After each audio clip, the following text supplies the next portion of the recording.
Thank you for sticking around. You've not run away yet. I'm surprised myself. And you're going to play live for us before you go too. We need to come back to the fact that you are, of course, a teacher here on the Isle of Man. What do your students make of the fact that you were first of all in Switch and that you probably are performing at some of the events they go to and also now doing original music? One or two of the older ones are aware of the fact. I think a lot of the younger ones have no idea. Oh, it's like an this alternative double life. Yeah. Oh.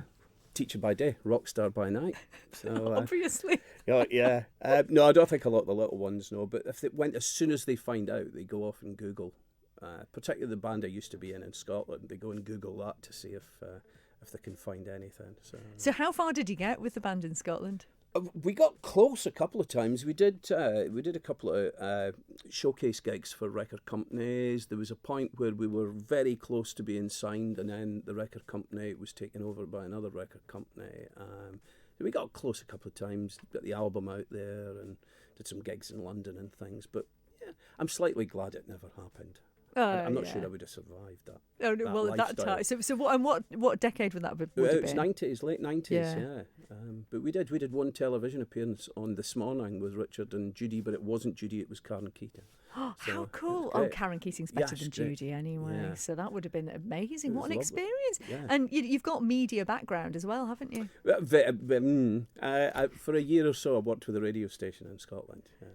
Early mornings, up with the lark and doing travel reports, basically. Just basically telling people what roads were closed with snow. Oh, you'd have loved it yesterday, wouldn't you? Oh, well, you'll know yourself, in a radio station, you don't get to have a day off. You have to be in there. And in fact, during really bad snows, we all had to get in there and we had to man the phone lines for the whole day. Yeah, it's tough work. It is a lot, isn't it? Well, we're talking about your teaching years as well. We were just chatting off air there. Mm-hmm. You've actually taught a couple of quite successful musicians from off of the Isle of Man. Yeah, I taught both Jack and Lily, but different schools.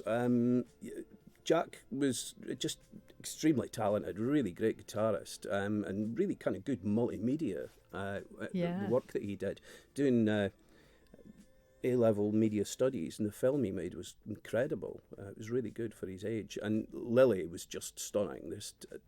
I remember seeing a performance where I was just transfixed by her. She was incredible and played so many different instruments as well. Yeah. This is Jack and Lily Wolter, of course, who are now Penelope Isles, and Jack off with it. He's got Cubs Hour, which is his solo project, and off with CMAT, touring with CMAT as well. Yeah. It must make you really proud. Yeah, it's really good, and I kind of follow all these guys. There's a few that have kind of gone into parts of the media.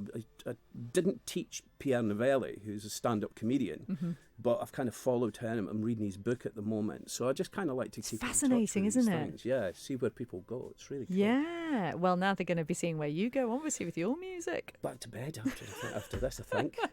Well, listen, I'm going to play a song for you now, which I'm hoping you might like. It's a partnership called Divorce, and their new single Antarctica, which we've been playing here on the Live Lounge. I don't know. I'm going to play it and then ask you what you think of it. All right. So listen in to this one, Colin Davidson.